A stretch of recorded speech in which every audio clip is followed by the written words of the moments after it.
Hello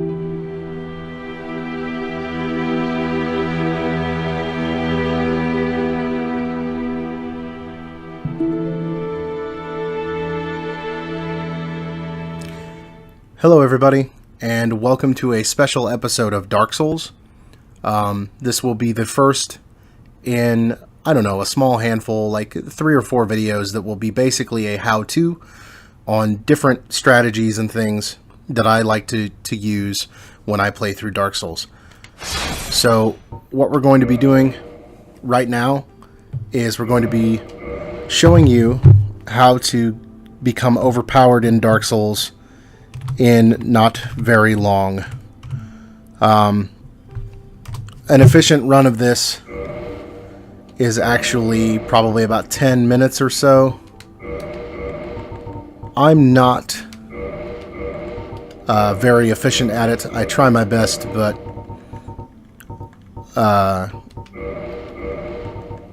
so we'll see.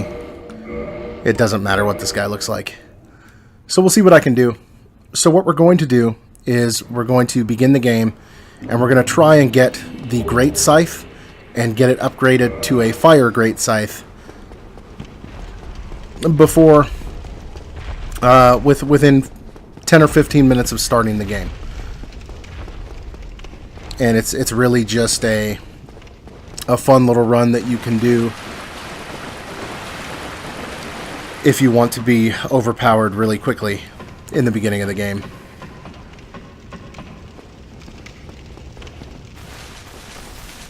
It doesn't require a whole lot. The hardest part is actually getting the Scythe upgraded without dying.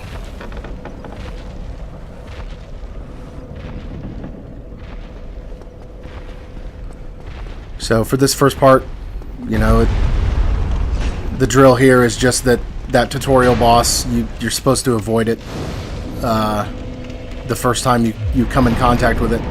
You don't have to. If you have an item like the Black Fire Bomb that I have equipped right now, you can face down that demon and kill him. But I'm not going to try that. That's fancy work for people who are a little more efficient at combat than me. Especially while attempting to explain what I'm doing and make it entertaining, it's quite difficult to do. So, but we'll see. So we're going to go up here. This guy's going to roll the boulder down at us.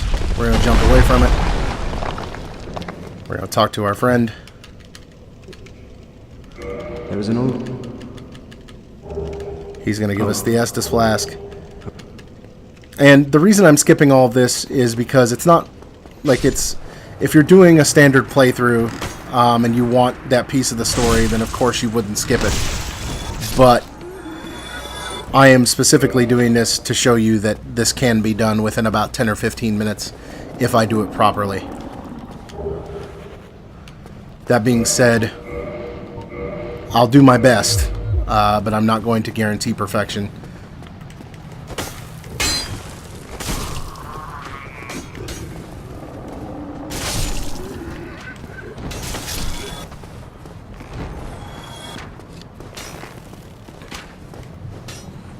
We basically just have to take care of these enemies. There are a couple enemies in the room to the right, but they're not super important to what we're doing, so we're not going to bother with them. Punch that guy in his face. And we're going to throw fireballs at him till he dies.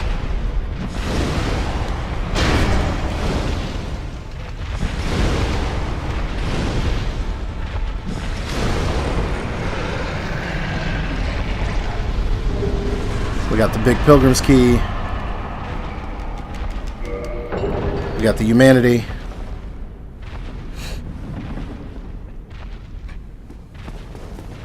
$2,000 souls to work with. And so now we're going to continue on to Lordran, which is, you know, just progressing till we can get to Firelink Shrine. And now we're here at Firelink Shrine. We're going to rest up real quick. We're going to level up. In order to wield the Scythe, you need 14 strength and 14 dexterity. So I'm going to go ahead and try to get that as close to that as I possibly can. We're going to grab these 3 humanity because we're going to need to have humanity for the next part of this run. Because we're going to fight a boss with the help of a friendly NPC.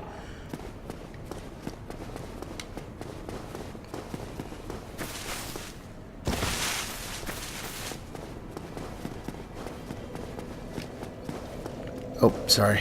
I went the wrong way.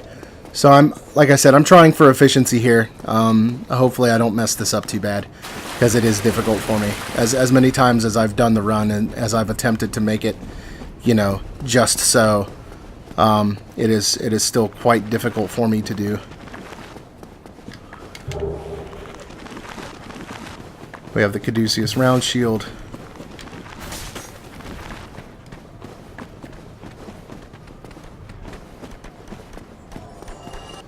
This could be very bad. I shouldn't be having them follow me like this. I just did it wrong.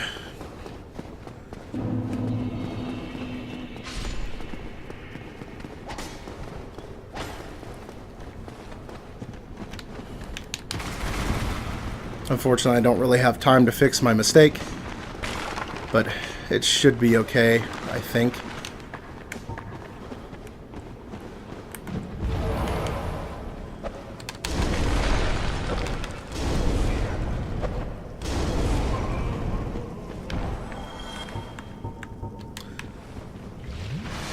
Now we're going to drink the Estus.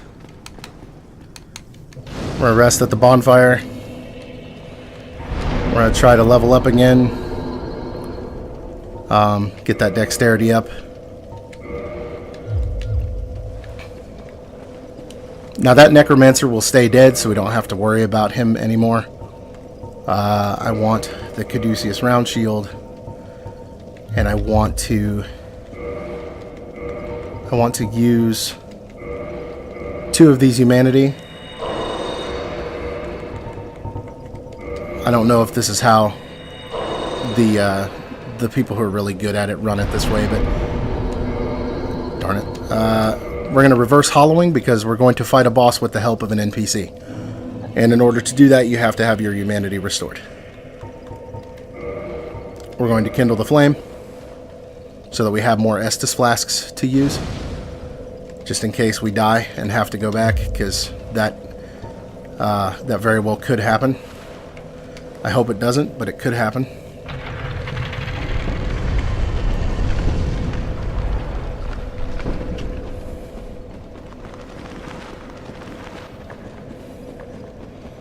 And then we're just gonna run. Like we're going to go past a bunch of enemies. They're gonna try to make our life difficult.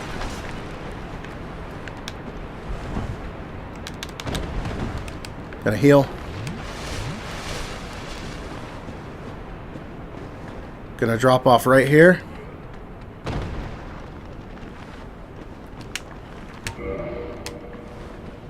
Gonna heal again.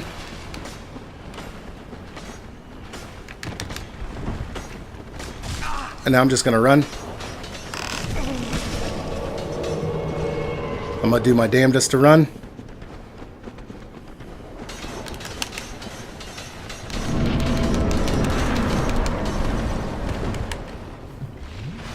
Almost didn't make it. And now we just wait for that guy that we summoned to make it here. And he should be okay. He shouldn't have too much trouble down there.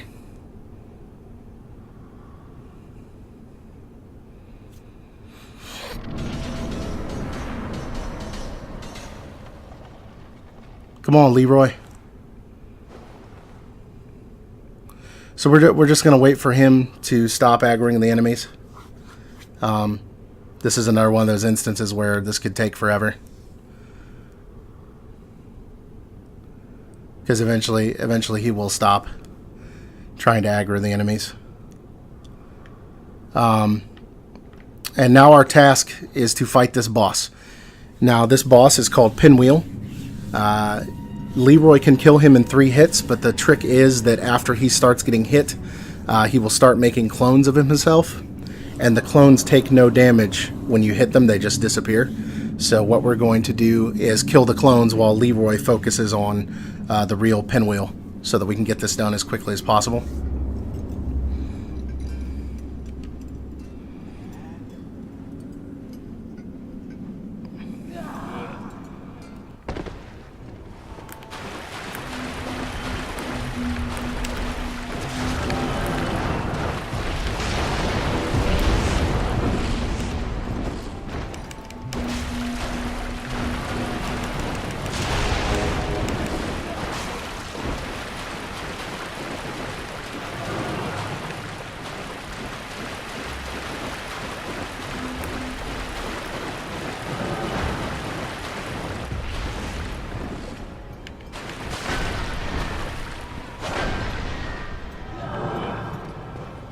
The trick is we have to get Leroy to focus Pinwheel.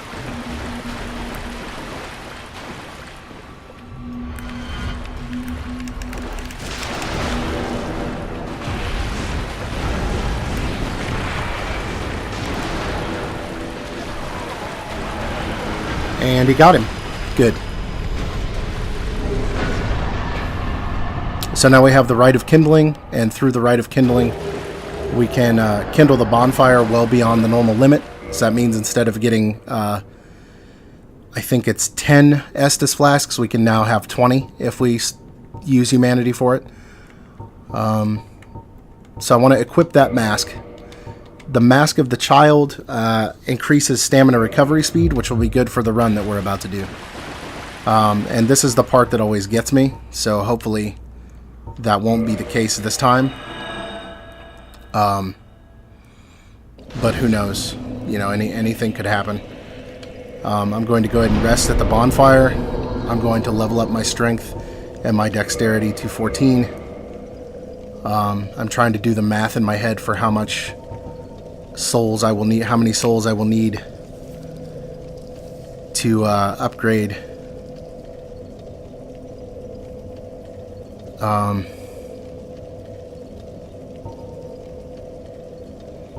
I think I have to do it like this.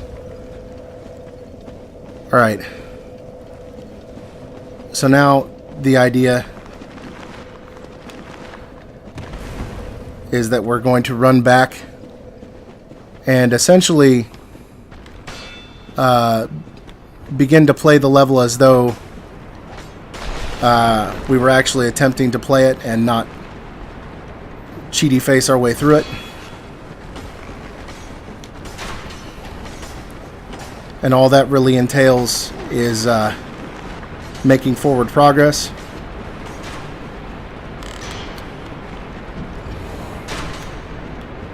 This next part is a little difficult just because of the tight spaces.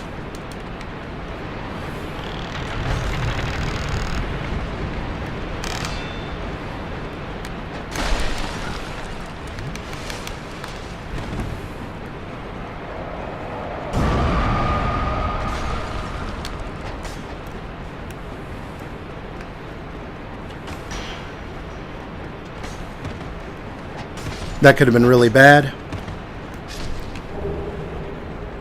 Okay, so now we have our Scythe. I'm going to let that Necromancer just kind of waddle his way around, because I don't want to deal with the Necromancer. And it looks like he just killed himself. We're going to go ahead and hit this switch. We don't need to, but since we're already here, we might as well, since you'll be coming back to this place later in the playthrough. Now this is the part that always kind of gets me, because in order to do this, we have to drop off right here. We have to drop off right here. That green Titanite shard is what we need to get the Fire Scythe.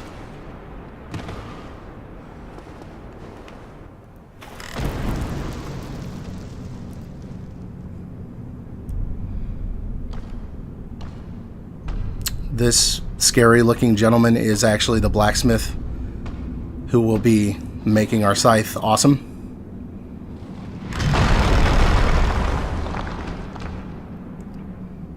Be gone with you.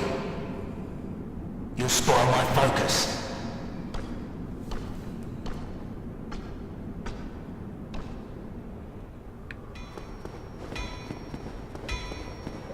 So now I'm just going to come up to him. What's that thing? We're going to purchase a homeward bone. We're going to purchase, I believe it's 9 titanite shards is what we need. And then we're going to have him reinforce our great scythe 5 times.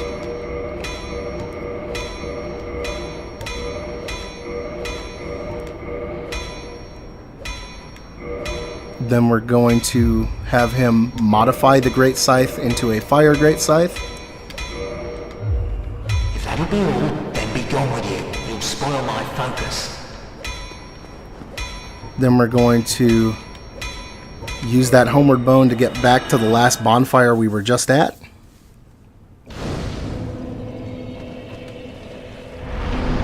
We're going to level up our vitality so that we have enough HP to get the hell out of here, because we already have the strength and dexterity needed to wield our scythe.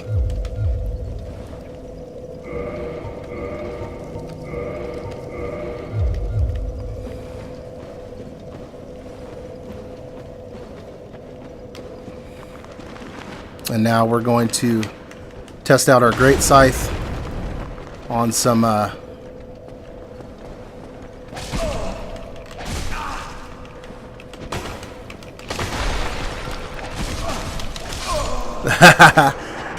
yeah, so I need to play that smarter, but we did what we aimed to do. That's fine. So I mean, we now have a fire scythe, and in order to play that smarter, all I really need to do is just go for backstabs. Like, that's all I need to do, because now that the necromancer's dead, these skeletons won't be reassembling. 245 damage is especially against the skeletons, that's nothing to shake a stick at for sure. We'll go ahead and pick up our souls.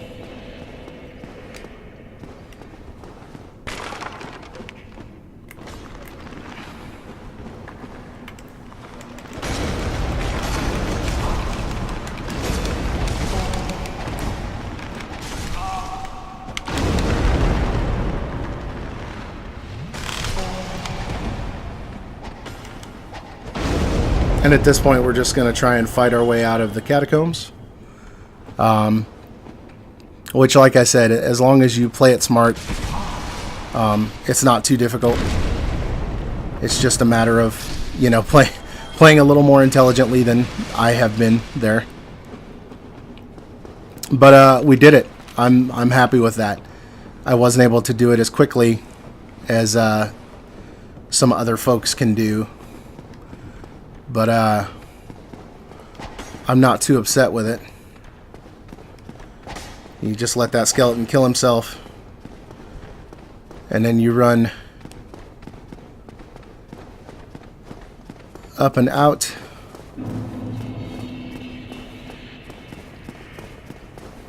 And you run your happy ass all the way out of the graveyard.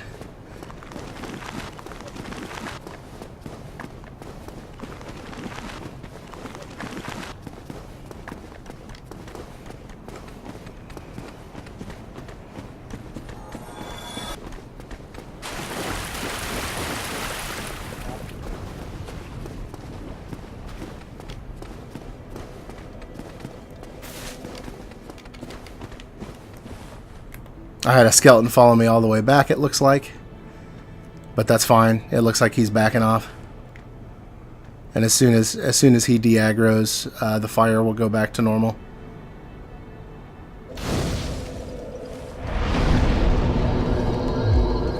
And there you have it.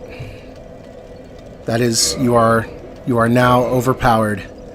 You have a weapon that is fire damage, which is pretty good for most of the stuff at the beginning of the game. The weapon rating is 260, which is quite good. As everyone will know, the Great Scythe is one of my personally one of my favorite weapons. And you got some levels to show for it too. You started at level 1 and now we're at level 13. And that is how you do that. So, I hope you found this entertaining and informative. This is just the first in a small set of videos I'd like to do on how I like to level my characters and things like that. So, until next time, I am Lunaris, this is Dark Souls, and I will see you next time.